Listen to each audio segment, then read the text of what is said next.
Welcome back for Chapter 2. The second car was out of sight. I dialed Charlie's number. It hadn't even been a choice.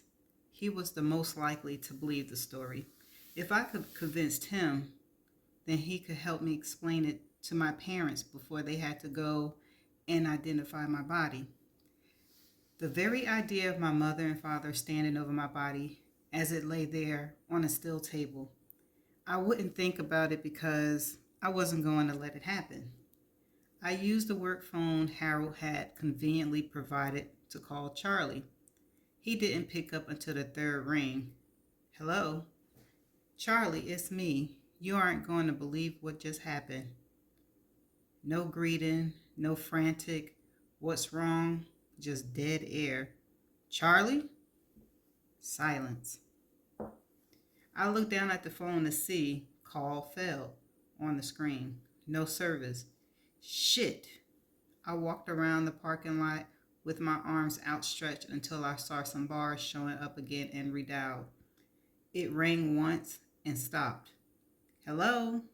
I looked down at the screen. The call had failed again. No. I hit the send button again. This time I didn't get a singular, solitary ring. I kept redialing anyway, tripping on a dip in the pavement and losing a layer of skin in the process. I looked down at my knee briefly, just long enough to register that this new body could bleed, before I held the phone out and moved around the parking lot trying to pick up a signal again. The possibility that I was having a psychotic break seemed more and more likely. Maybe there hadn't even been a train accident. My head felt funny, frantic almost.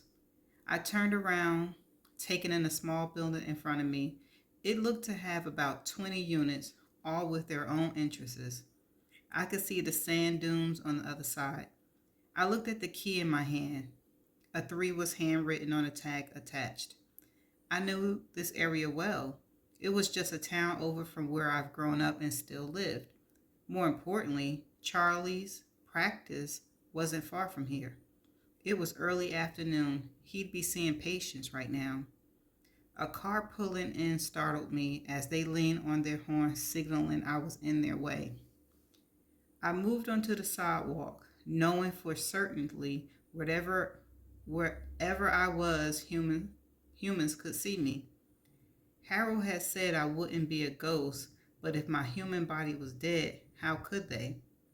Another check for a psychotic break column. I could walk to Charlie's office. If I couldn't get the phone to work, I'd get there in person. If these people could see me, so would Charlie. If I hurried, I could maybe get there before he heard from anyone else. This whole situation was crazy, but he'd understand. Charlie always understood, always listened to everyone. That's who he was. He'd help me figure this out, and then he could call my parents. If I was having a delusional break from reality, he was a doctor. He would know what to do. I just needed to get to Charlie. He'd make this better. I broke into a run and realized I could move faster than I used to. That might qualify as a check-in I'm really dead column, but I decided to chalk that one up to adrenaline since I didn't like that side of the list. My sandals kept sliding off until I abandoned them on the sidewalk and proceeded barefoot. His office was only a few miles away from here. I pushed my legs until I felt them burn, and then I pushed even harder.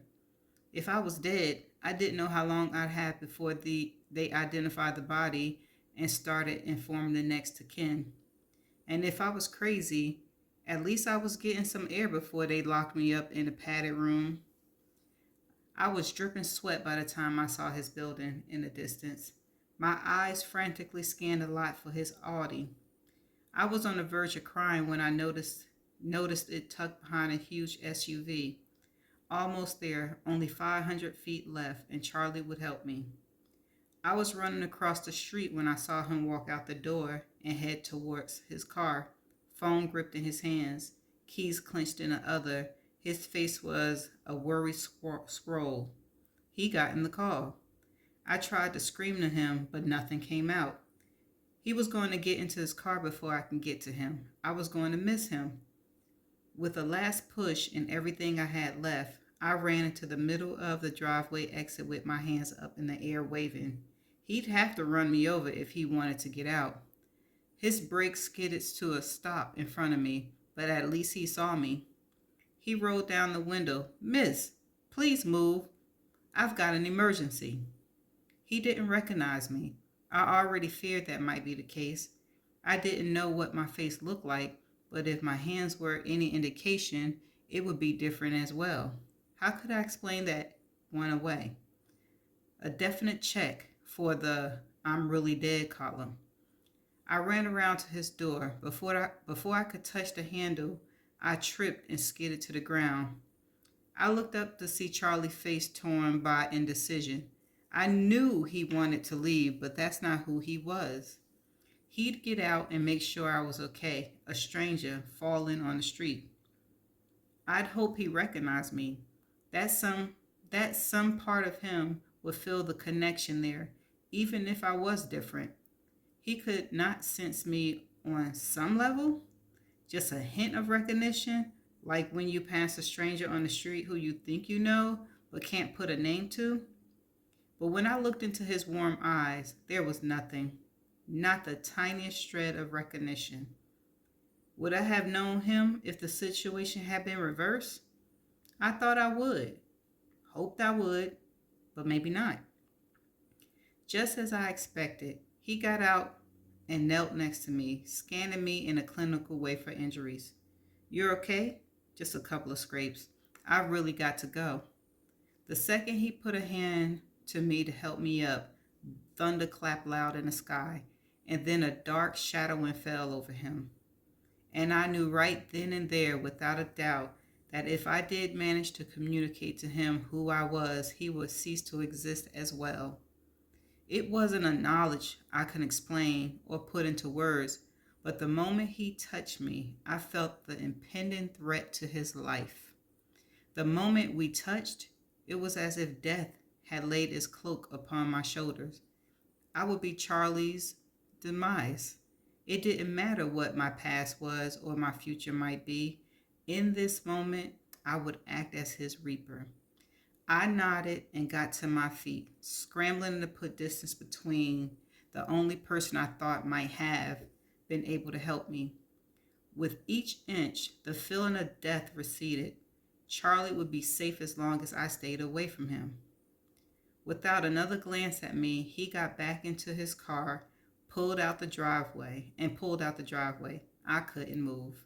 He was gone. My family, friends, career, all of them, just gone. In a single moment, my entire existence had ceased. Except for one thing, me. I was still here. I never touched him again. I'd never touch him again. Never speak to him. He was my best friend, and I'd never be able to call him up and tell him about my bad day and shared good news. Correction, he had been my best friend. "Get in," Harold said from behind me. "I'll have Hank drive you back." I turned to see the Mercedes that had pulled up while I'd been otherwise distracted. "Are you the reason I couldn't speak? Behind the feeling of overwhelming death?" He shook his head, and I saw a hint of weariness in his eyes I didn't think he meant to reveal.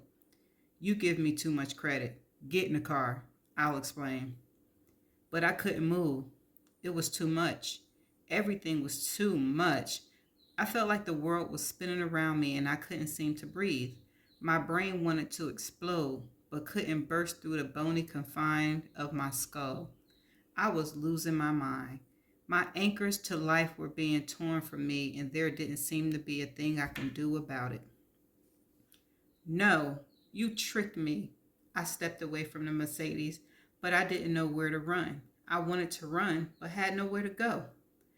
The door on the other side of the car opened, and a man emerged. Dark clothing, dark hair, even his skin was tan. It fit him. There was a severity to his presence that wouldn't have looked naturally in white. He didn't shut the door after he got out. I might have to add paranoia to the mental break column. All I could think of was he was leaving it open so he can drag me into the car with him more easily. He had sunglasses on so I couldn't see his eyes, but I still felt the lethal intensity of his stare. I met men like him. I've I'd met men like this as a lawyer. I knew his type well and could spot it quickly. He wasn't the kind who needed a public defender like me. He was the type pulling the strings behind the scenes. I was used to defending the lackeys of men like this. If I was no longer human, what did that make him? Was he the source of the feeling of death before? Was it you? I didn't expand on my questions, didn't think I needed to, and he quickly confirmed my assumptions. No, death isn't my department. He rested his forearms on the roof of the car between us as he took my measures, just leaning there all too still. I know you aren't thinking clearly right now, but you need to come with me. No movement. Did he think I'd be lulled closer by his false stillness? No, I don't. I watched as he moved around the car, step by step. He inched closer in my direction, and I moved backwards at the same pace, suppressing my urge to take off in a run, afraid it might spur an instinct in him to chase. You need to come with me, he said, his hands reaching toward me slowly. I'm not going anywhere with you, especially not you. You are going into what we call soul shock. It happens with human recruits.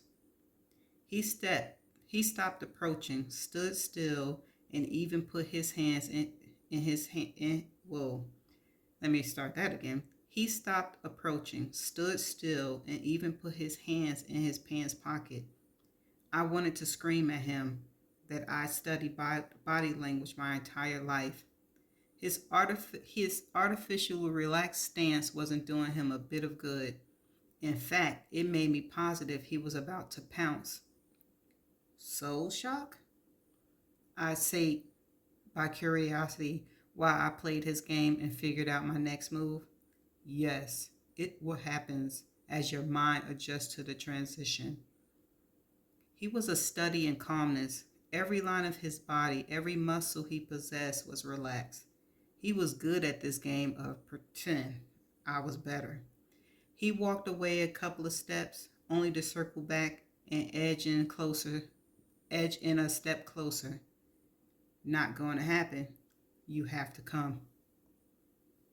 Harold dropped me off. Why do I have to come now? This just can't be happening. I've been drugged and this is an illusion. Because this is what the new ones always do. We've given up trying to fight it. It's just easy to get it out of the way. But now you got to come with us. You're starting to slip. I can't leave you here. I'm fine. Your hands are trembling. Soon, your entire body will be. That's the beginning. You aren't thinking clearly. That too will get worse. There is no alternative. I scanned the area, deciding where I run when he finally made his move, which I was positive was imminent. He was much larger than me. If he got his hands on me, I'd lose. I took another step back and he mirrored me with a step forward. I need to expand the distance. I need a better lead. Then I spotted a couple walking down the sidewalk. He dropped his hands and shook his head. They won't hear you. You're just making this more difficult. Yes, they will. Charlie did. Charlie saw you. He didn't hear you. And the only reason that happened was you were getting a little help from us. You haven't transitioned completely yet. You won't be fully here until you do. You people are crazy. That's the most insane thing I ever heard. Then go ahead and scream. I didn't need a second invitation. I let out a holler that should have been heard all the way to Florida. But even though there were people walking down the sidewalk across the street and cars passing continuously, It was as if I hadn't opened my mouth. I gripped my head frantically, wishing I could force the situation to something comprehensible. I turned my attention back to him to find he'd gotten closer. Harold was still in the car, observing everything from the rear window. Don't come near me, he still approached. I don't know who you people are and what, but you need to leave me alone. I can't leave you here. His words had the opposite effect on me than he intended. I told you, don't come near me. He signed, shook his head. Not the answer I wanted to hear. Always the hard way, no matter what we do. It always go down like this with transfers. Look at your hands. It's getting worse already. I didn't need to look. I could feel the tremors running through my body. Nothing felt right anymore. They must have done something to me. I eyed up the expanse. I knew this area like the back of my hand. I could lose him if I got a lead on him. I took off in a sprint, but, but only made it a few feet. An arm around my stomach hauled me off the ground and swung me back around towards the car and opened the door. I knew it. I kicked and clawed at his arm, but nothing budged him. I screamed out of principle, even though I feared it was futile. I jerked my head back to headbutt him and heard a grunt. Don't do that again. The only thing it's going to do is piss me off. Now that I knew I found something effective, I tilted my head forward to try again. He saw it coming, though, and I was on the ground and being pushed toward the car before I could take my shot. Get in. I'm not a quitter. Never have been, never will be. If he wanted me in that car, he was going to pay dearly for it. I clung to the frame of the doors as he physically pushed me through. I felt stronger than I ever been, but I was still no match for the man trying to force me inside, and I was losing ground at a rapid rate. I flipped and kicked out with my legs. I came within an inch of my target. He followed me inside the car, and I immediately tried to make it to the other door, but he caught me by my legs and yanked me back in. Don't break her, Harold said as I lay on my stomach on the one seat with a knee in my back. I'd forgotten he was even there until he spoken. Don't bother getting up, Harold. At least he was winded. Seriously, Fate, if you injure her, it's going to be a lot of paperwork for me. My cheeks pressed against the seat cushion. I had a clear view of Harold as he waved the papers. Unless you want me to dodge a kick to the groin, shut up. She's my problem now, remember? I'm trying to help her and she almost took me out, Fate said from above me, mostly out of sight but uncomfortably present in the pressure of my back. Harold merely huffed in response, but said nothing while the bully on top of me continued. You knew this was going to happen. This is why we shouldn't have transfer. If I let her go, she'll jump out the door. Is that better? I didn't get any other candidate. She wasn't my choice. I was being pinned down by a psychopath. I felt like I couldn't get enough air in my lungs, and I renewed my struggle in earnest. Stop. His knees pressed further into my back. Look at her, he said from above me. She's a mess. You should just pass and send her on her way. It's too late now anyway, she signed. You know as well as I do they never think logically right after they die. Just rip the contract up and send her back. I can't rip up the contract. She'll just have to adjust and deal until the trial period is over. Harold was getting more and more flushed as the argument over me continued. Give it to me and I'll do it. Fate hand reached out towards Harold's palm and waiting. I can't. Why? Because it's gone already. You're lying. It's not possible. His weight lifted off me as he reached further towards Harold. It was just enough freedom to push the car door open and try to launch myself out of the moving car. I saw the road speeding by inches from my nose before a hand on my shirt yanked me back in before I face planted it on the asphalt. Are you insane? he said as he pushed me back onto the seat. I opened my mouth to scream again, but shut it. I almost tossed myself face first out of a car going 50 miles per hour. I would have broken my neck. Maybe he was right, because that was a bit insane. And it had to be her, Fate said. I showed you the memo. It had to be her, and it had to be you. Why? She's just a girl. Murphy or Crow could have handled this. I don't know. She's a transfer. I'm not sure they could. Get off of me, I said. He leaned over, his face close to mine. Are you going to be stupid? If you try and leap out of the car again, you're going to kill this body and effectively die twice today. I didn't respond, and I didn't let up. I can't breathe. Are you going to be stupid? Answer me. No, I don't know if I believe you. I'm not going to jump out the car. Now get off. And no more kicking. I felt the pressure on my back retreat, and I pushed up quickly. He was still sitting next to me, his side against mine, a looming threat or a begrudging savior, considering I almost broke my neck. But I'd be quite happy to lose him, and quick. The adrenaline of the fight leaving me, I started to shake even more violently. Tears was flowing down my face, and I didn't care. I was starting to believe I had died. I was pretty sure I was also having a mental breakdown of some sort. Well, whoop-de-doo for me. Checks all around. I looked at Harold, trying to pretend Fate wasn't in the car. What was that back there? That feeling of impending doom when I saw Charlie. Even with my sanity teetering on edge, I knew it wasn't just in my head. It had been palpable. That was the universe at work. There are certain things that it will not allow. Know this, and know it well. It will never let you disclose any of its true secrets. What would happen? Exactly what you thought. That's why you stepped away, isn't it? Fate spoke this time. Why did you just stop?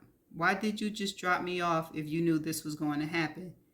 Even in my altered state, I was positive I wasn't thinking right anymore. I can see it as the setup it was. They dropped me off knowing exactly what I go do. Transfers are predictable. I could almost feel the baritone of Fate's voice. They all do the exact same thing. Sooner or later, it happens, so we try and get it out the way early.